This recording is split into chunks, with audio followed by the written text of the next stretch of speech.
dire di voler togliere il numero chiuso a medicina tout court, se mi permettete forse è un po' demagogia e populismo, perché se solo date un colpo d'occhio a questa sala ci sono più di 3.000 studenti che vorrebbero accedere a medicina, ma a questo punto per noi 3.000 studenti non saremo assolutamente in grado di dare una didattica di qualità, e io penso che tutti quanti noi vorremmo poi, quando arriviamo ad aver necessità di un medico, a volere un medico che abbia studiato con una qualità eccellente. La rettrice chiude la polemica e la propaganda con numeri e spiegazioni. A Medicina di Padova non ci sarebbe posto per gli oltre 3.000 giovani che aspirano a frequentarla e il cui percorso di studi durerebbe 11 anni. E poi, se si vogliono aumentare i numeri, ci vuole un forte investimento, perché occorrono più docenti, più aule, più laboratori. I giovani che hanno partecipato al test in fiera, pressoché tutti classe 2002 e 2003, hanno dovuto rispondere in 100 minuti a 60 domande di logica, comprensione e conoscenze acquisite negli studi,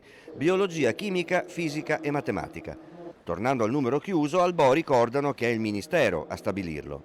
Una discussione sui numeri, sulla consistenza del numero programmato è sempre molto interessante, è utile, si prende coscienza magari di possibili aggiustamenti. È una programmazione molto importante da fare, molto delicata e anche che deve avere una certa dose di preveggenza.